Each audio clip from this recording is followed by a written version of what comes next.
Assalamualaikum warahmatullahi wabarakatuh. Apa kabar semuanya? Stay safe dan tetap semangat untuk menjalani hari-hari Anda.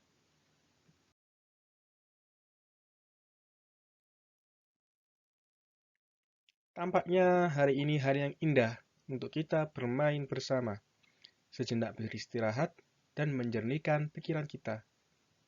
Permainan apa yang akan kita mainkan? Sebelum saya beritahu lebih lanjut, pertama-tama izinkan saya terlebih dahulu memperkenalkan diri. Saya biasa dipanggil Kevin, dan nama lengkap saya adalah Yolanda Kevin Pradana. Untuk saat ini, saya sedang menempuh kuliah S1 Teknik Sipil di Universitas Negeri Malang. Tepat sekali. Hari ini kita akan bermain teka-teki. Tapi, bukan sembarang teka-teki. Karena teka-teki ini tentunya bisa menambah pengetahuan kita. Teka-teki seperti apakah? Itu, ya, teka-teki tentang materi mata kuliah mekanika bahan. Di sini, terdapat 8 teka-teki yang harus kita pecahkan. Apa saja? Oke, mari kita mulai. Balok di atas tumpuan sendi roll menerima beban merata dan beban terpusat seperti yang ditunjukkan pada gambar 1 dan tabel 1. Berikut ini adalah gambar dari soal yang akan kita kerjakan. Silahkan dicermati sejenak. Di sini disajikan tabel 1, data pembebanan balok.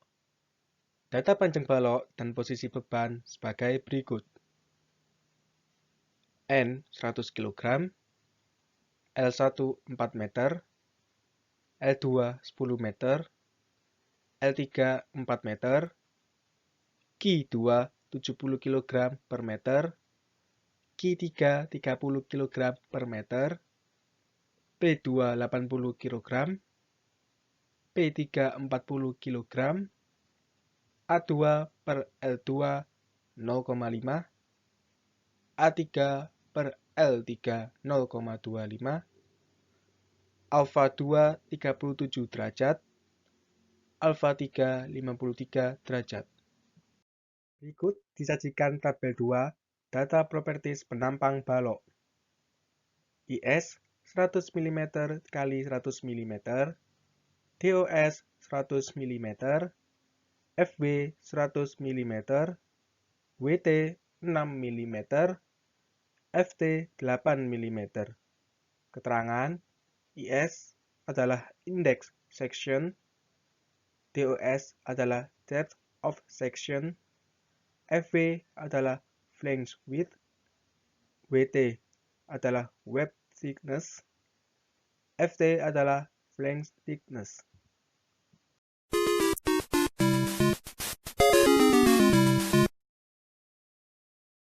Hitung dan gambarkan gaya dalam akibat pembebanan.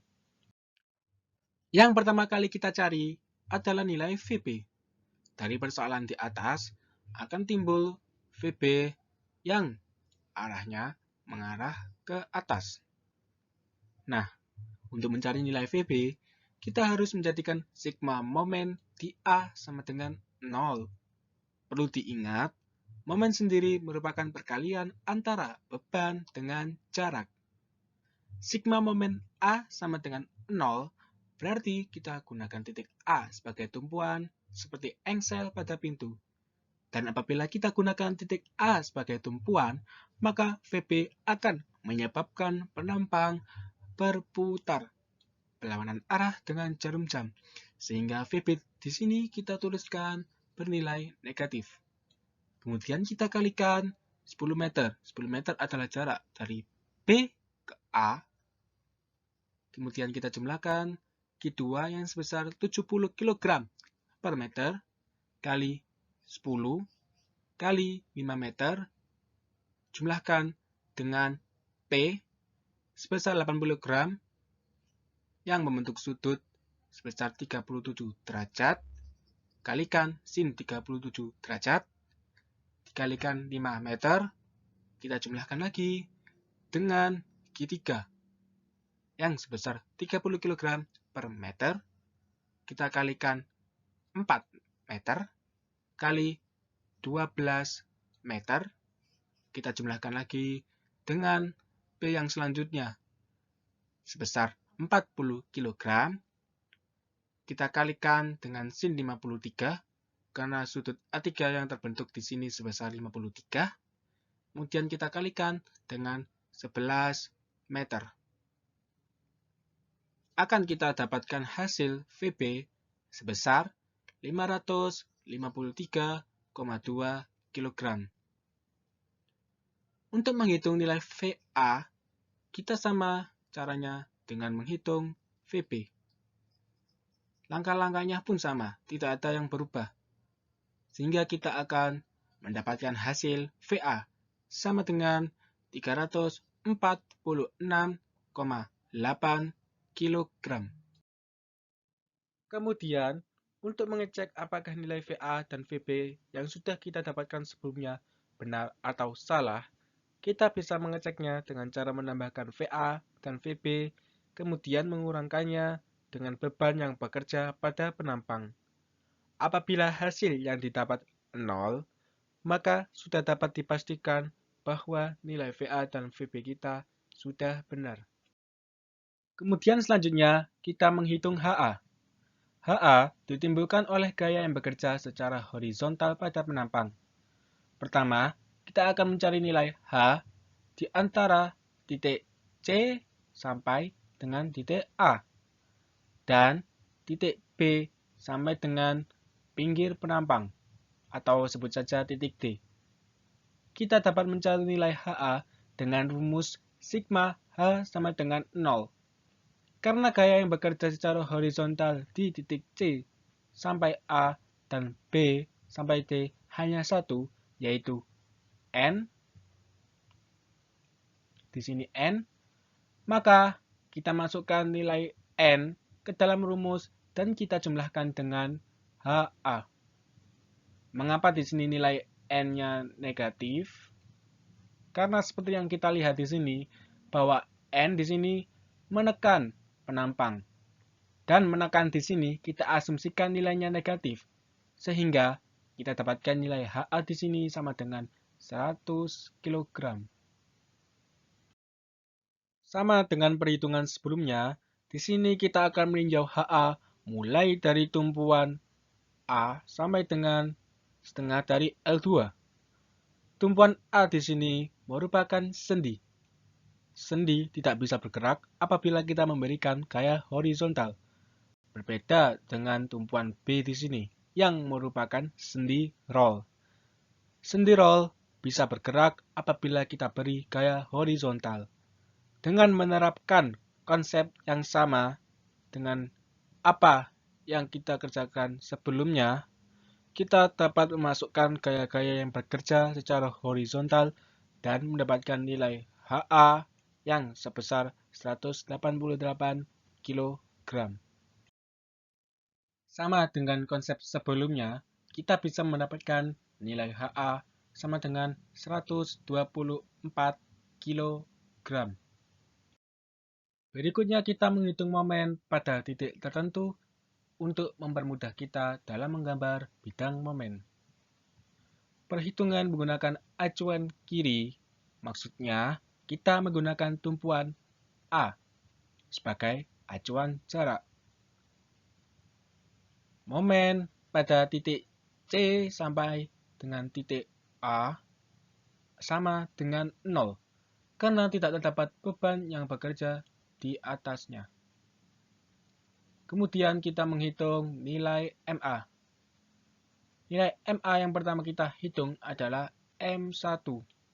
Untuk mencari M1, kita menggunakan rumus VA kali jarak. Jarak di sini kita gunakan 2 dikurangi Q2 dikali jarak dikali jarak per 2. Sehingga kita mendapatkan hasil 553,6 kg meter. Selanjutnya untuk menghitung M2 sampai dengan M8, caranya tetap sama seperti M1. Hanya saja di sini kita menggunakan interval 2 sebagai jaraknya. Kemudian yang dimaksud dengan menggunakan acuan kanan adalah kita menggunakan tumpuan B sebagai acuan jaraknya. Setelah kita menyelesaikan proses di atas, kita dapat menggambarkan bidang gayanya sebagai berikut ini. Karena pada perkuliahan mekanika statis tertentu, kalian sudah diajarkan cara menggambarkan bidang gaya, maka saya rasa tidak perlu lagi saya jelaskan secara detail cara menggambarkan bidang gaya.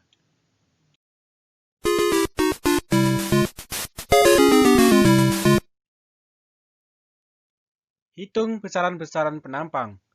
A. Luas penampang. B. Sumbu berat dan titik berat penampang. C. Statis momen penampang maksimum. D. Statis momen penampang minimum. Diketahui bentuk dan ukuran penampang seperti pada layar. Silahkan diamati sejenak. Langkah pertama kita adalah menghitung luas penampang. Bila diketahui bentuk penampang seperti pada gambar yang disajikan, maka akan lebih mudah jika kita membagi penampang menjadi beberapa elemen. Nah, kita sudah membagi penampang menjadi 3 bagian. Setelah kita bagi penampang menjadi beberapa elemen, kita hitung luas tiap elemennya. Di sini, kita bisa mencari luas penampang 1. A1 sama dengan 8 mm dikali 100 mm sama dengan 800 mm persegi. Luas penampang 2, 84 mm dikali 6 mm sama dengan 504 mm persegi. Kemudian yang terakhir, luas penampang yang ketiga, 8 mm dikali 100 mm sama dengan 800 mm persegi. Kemudian kita total semua luas penampang dari setiap elemen A1, A2, dan A3 hingga kita dapatkan luas penampang seluruhnya adalah 2104 mm persegi. Selanjutnya, kita mencari titik berat sumbu Y dengan rumus jumlah jarak titik berat setiap elemen terhadap sisi paling bawah dikali luas elemen tersebut, kemudian dibagi dengan luas keseluruhan. Di layar telah kita tampilkan Y sama dengan A3 dikali 4 ditambah A2 dikali 50 ditambah A1 dikali 96 per A. Kemudian kita dapat hasilnya di sini 50 mm. Arti 50 mm adalah titik berat Y-nya berjarak 50 mm dari sisi paling bawah. Kemudian apabila kita mencari titik berat X-nya, kita menjumlahkan jarak titik berat setiap elemen terhadap sisi paling kiri dikali luas elemen tersebut, kemudian dibagi dengan luas keseluruhannya. Hingga didapat X sama dengan A3 dikali 50, ditambah A2 dikali 50, ditambah A1 dikali 50 per A, sama dengan 50 mm. 50 mm di sini artinya bahwa titik berat X berjarak 50 mm dari sisi paling kiri. Berikut adalah gambaran titik berat penampang tersebut. Silahkan Anda cermati.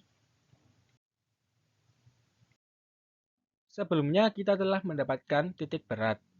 Dan titik berat tersebut dalam perhitungan statis momen bisa kita tarik garis searah sumbu Y dan sumbu X seperti pada gambar yang terdapat di pojok kanan atas layar. Garis sumbu X akan membagi penampang menjadi 2 bagian, yaitu atas dan bawah. Sedangkan garis sumbu Y akan membagi penampang menjadi 2 bagian, yaitu kanan dan kiri. Kemudian kita hitung statis momen bawahnya.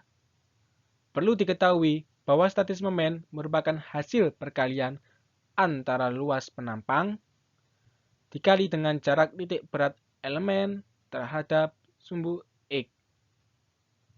Untuk memastikan apakah nilai statis momen yang kita peroleh sudah benar atau masih salah, nilai statis momen atas dan bawah di sini harus sama. Begitu pula nilai statis momen kanan dan kiri harus sama. Apabila sudah sama, maka dapat dipastikan hasil perhitungan statis momen kita sudah benar. Berdasarkan hasil perhitungan di atas, maka didapat kesimpulan A. Luas penampang sama dengan 2104 mm persegi. B. Sumbu berat dan titik berat penampang sama dengan X 50 mm dan Y 50 mm. C. Statis momen penampang maksimum sama dengan 42.092 mm persegi. D. Statis momen penampang minimum sama dengan 20.378 mm persegi.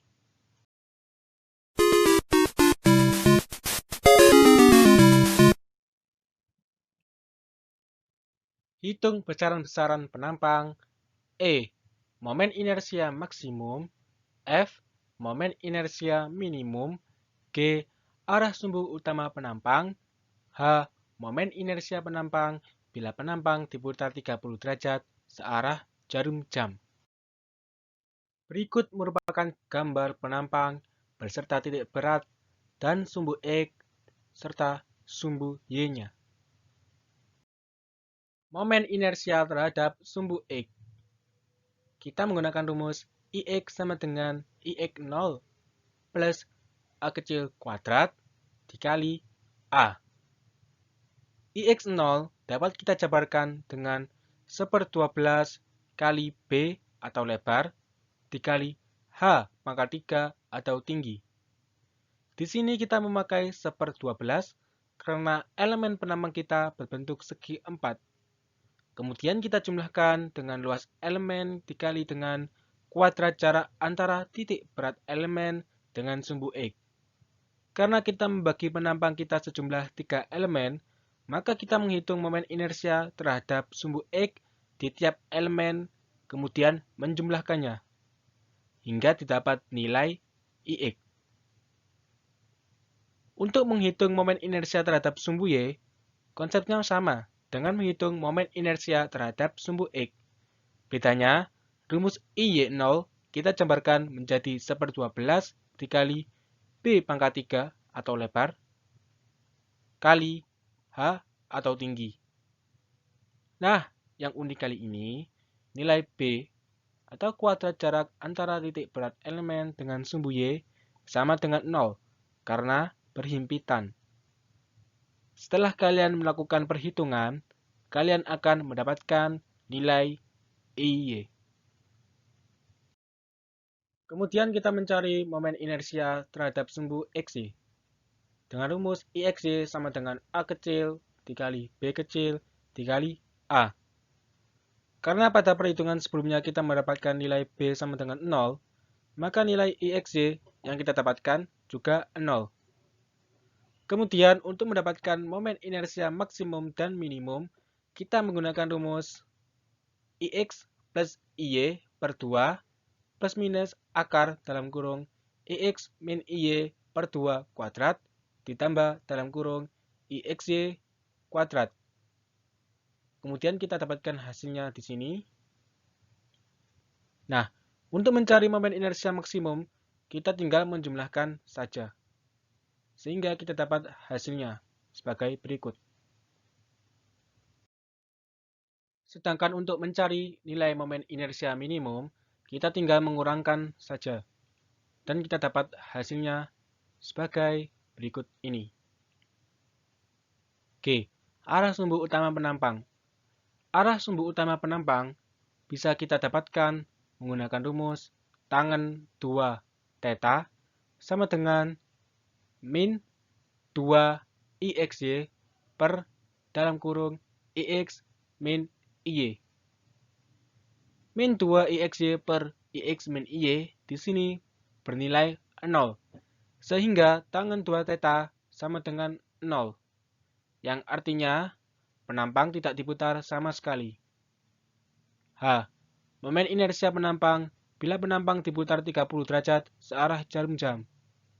30 derajat searah jarum jam berarti nilai tetanya negatif.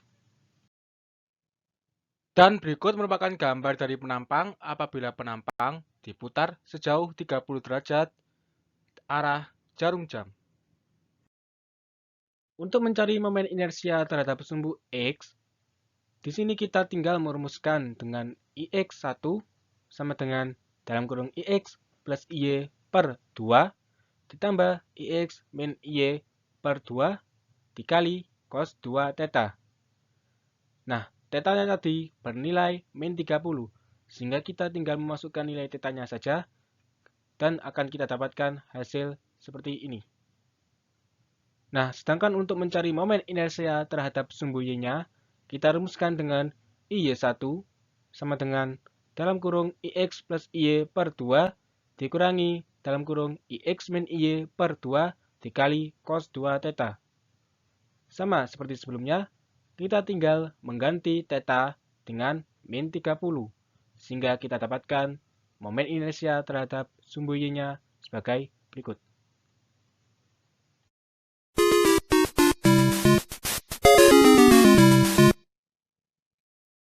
Apabila N bekerja pada titik berat penampang, hitung dan gambarkan tegangan normal yang terjadi pada potongan II, tumpuan A, dan tumpuan B. Sebelumnya, kita harus tahu apa itu tegangan normal. Tegangan normal adalah tegangan yang timbul akibat gaya normal atau gaya aksial, disimbolkan P, yang bekerja pada suatu penampang, disimbolkan A besar. Satuan dari tegangan normal adalah megapascal atau newton per milimeter persegi atau kilogram per sentimeter persegi. Rumus tegangan normal adalah sigma kecil sama dengan P per A. Sebelum kita mulai mengerjakan teka-teki tersebut, kita harus menghitung dan menggambarkan bidang N terlebih dahulu untuk mengetahui nilai P di setiap titik. Karena kita sebelumnya sudah menghitung dan menggambarkan bidang N, langsung saja kita pecahkan teka-tekinya. Berikut merupakan ilustrasi dari tegangan normal pada tumpuan A, tumpuan B, dan potongan II. Yang pertama kita hitung di sini adalah tegangan normal yang berada di potongan II. Di potongan II terdapat dua nilai tegangan normal. Yang pertama 124, yang kedua 188. Kita memilih yang paling besar, yaitu 188 kg. Dengan menerapkan rumus yang telah dijelaskan sebelumnya, yaitu sigma sama dengan P per A, maka kita dapatkan 188 kg per 2104 mm persegi. Karena satuannya masih mm persegi, maka terlebih dahulu kita harus ubah ke satuan cm persegi. Sehingga menjadi 188 kg per 21,04 cm persegi. Kemudian hasilnya adalah 8,94 kg per cm persegi. Berikut merupakan gambar diagram tegangan normal yang terjadi pada potongan II. Dari diagram tersebut, dapat disimpulkan bahwa nilai tegangan normal pada seluruh bagian penampang nilainya sama, yaitu sebesar 8,94 kg per cm persegi. Yang kedua, kita menghitung nilai tegangan normal di tumpuan A. Sama dengan yang sebelumnya, kita tetap menerapkan rumus sigma kecil sama dengan P per A. Terdapat dua nilai P, yaitu yang 100 dan yang 188. Kita tetap memilih yang paling besar, yaitu 188 kg. hingga kita dapatkan nilai 8,94 kg per cm persegi. Berikut merupakan gambar diagram tegangan normal yang terjadi pada tumpuan A. Dari diagram tersebut dapat disimpulkan bahwa nilai dari tegangan normal di seluruh bagian penampang nilainya sama, yaitu sebesar 8,94 kg per cm persegi. Untuk menghitung nilai tegangan normal di tumpuan B, sama caranya dengan menghitung tegangan normal pada tumpuan A dan potongan II. Hingga di sini, kita dapatkan hasilnya 5,89 kg per cm persegi. Dan berikut ini merupakan gambar diagram tegangan normal yang terjadi pada tumpuan B.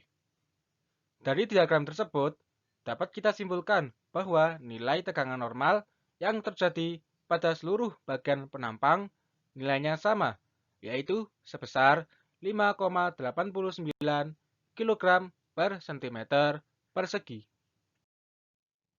Kemudian kita akan membahas tentang tegangan lentur. Apa itu tegangan lentur? Tegangan lentur adalah tegangan yang diakibatkan oleh momen lentur. Tegangan lentur memiliki satuan megapascal atau newton per milimeter persegi atau kilogram per sentimeter persegi. Tegangan lentur disimbolkan dengan sigma kecil dan dapat dicari dengan menggunakan rumus sigma kecil sama dengan M kali YI per IX. Sebagai catatan tambahan, untuk membedakan antara lambang tegangan normal dan lambang dari tegangan lentur, di sini dituliskan sigma N sebagai lambang dari tegangan normal dan sigma L sebagai lambang dari tegangan lentur. Sebelum kita menghitung nilai tegangan lentur, kita membutuhkan gambar bidang M yang telah kita buat sebelumnya. Pertama, kita menghitung tegangan lentur yang terjadi pada potongan II. Tegangan lentur pada potongan II dapat kita cari dengan menggunakan rumus M kali YI per IX.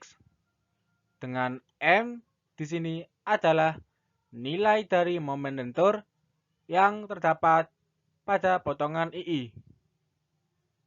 Dalam gambar bidang M, kita bisa melihat bahwa nilai momen lentur pada potongan II sebesar 859 kg meter. Pertama, kita jadikan dahulu menjadi satuan kilogram sentimeter. Sehingga di sini kita dapatkan nilai 85.900. Dari perhitungan sebelumnya, kita mengetahui nilai YI sebesar 5 cm dan nilai momen inersia terhadap sumbu X sebesar 369 cm pangkat 4. Sehingga bisa kita dapatkan hasilnya sebesar 1163,96 kg per cm persegi.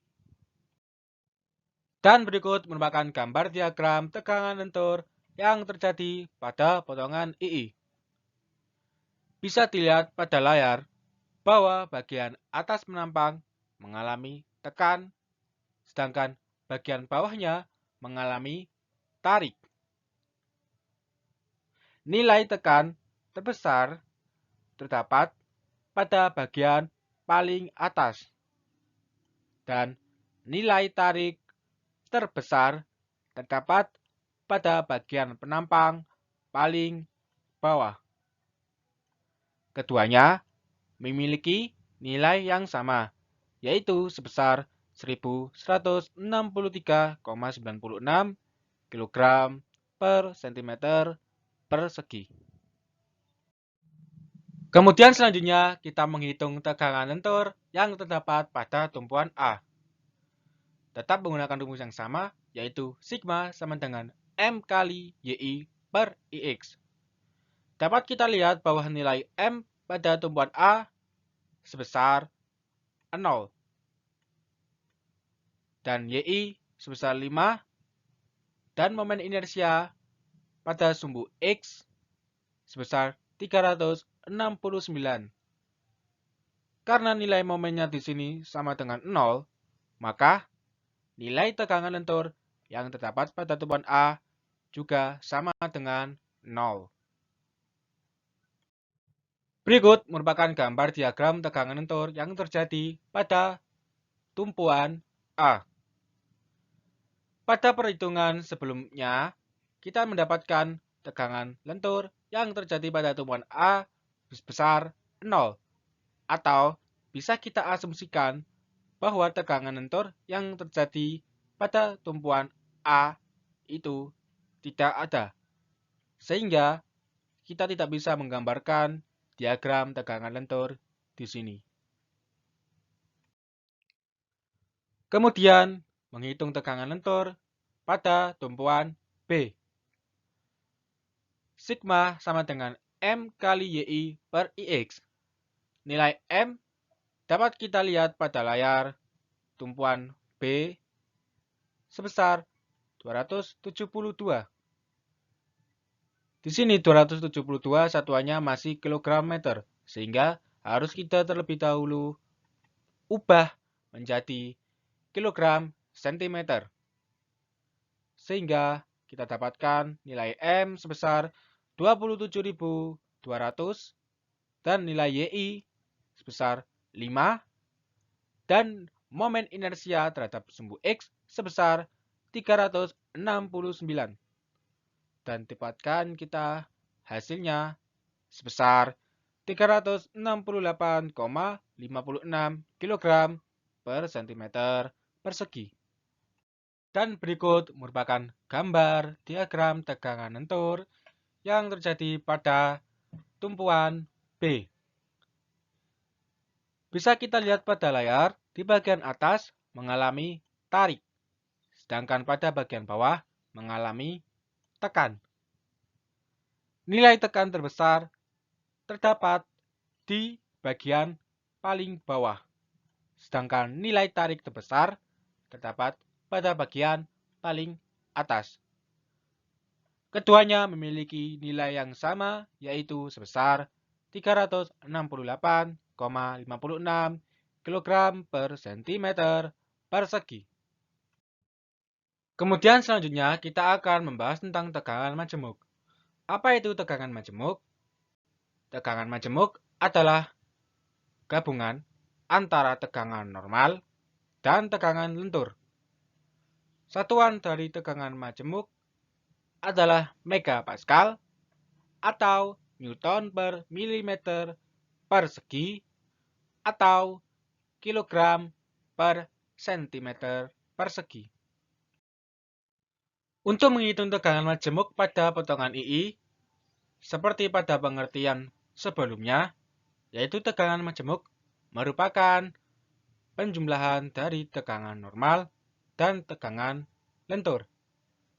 Maka di layar disajikan diagram tegangan normal pada potongan II dan diagram tegangan lentur pada potongan II. Kita tinggal menjumlahkan kedua diagram tersebut. Dan berikut merupakan diagram hasil dari penjumlahan tegangan normal dan tegangan lentur.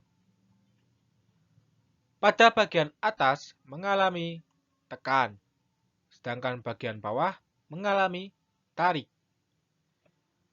Nilai tekan terbesar terdapat pada bagian paling atas, yaitu sebesar 1172,9 kg per cm persegi. Sedangkan nilai tarik paling besar terdapat pada bagian paling bawah, yaitu sebesar 1155,02 kg per cm persegi. Dapat kita lihat di sini, terdapat pergeseran sumbu netral. Yang awalnya sumbu netral berada tepat di tengah-tengah, sekarang sedikit bergeser ke arah bawah. Kemudian kita menghitung tegangan majemuk pada tumpuan A. Di sini kita sajikan diagram tegangan normal pada tumpuan A. Sedangkan tidak ada diagram tegangan lentur pada tumpuan A dikarenakan nilainya sama dengan 0. Sehingga langsung saja kita dapatkan hasil tegangan majemuk pada tumpuan A seperti pada layar. Kemudian kita menghitung tegangan majemuk pada tumpuan B. Kita sajikan terlebih dahulu diagram tegangan normal pada tumpuan B serta diagram tegangan lentur pada tumpuan B. Kita tinggal menjumlahkan diagram tegangan normal dan diagram tegangan majemuk sehingga kita akhirnya mendapatkan diagram tegangan majemuk pada tumpuan B. Yang mana pada bagian atas terdapat tarik dan bagian bawahnya tekan. Nilai tarik terbesar memiliki nilai sebesar 362,67. Sedangkan nilai tekan terbesar adalah 374,45 kg per cm persegi. Terdapat pergeseran sumbu netral yang awalnya berada tepat di tengah-tengah, kini bergeser mengarah ke atas. Hal ini disebabkan karena nilai tarik lebih besar daripada nilai dari tekan, sehingga akhirnya akan menghasilkan tarikan. Dan bisa kita lihat pada bagian bawah, tekan ditambah tekan, maka tentu hasil tekannya akan menjadi lebih besar.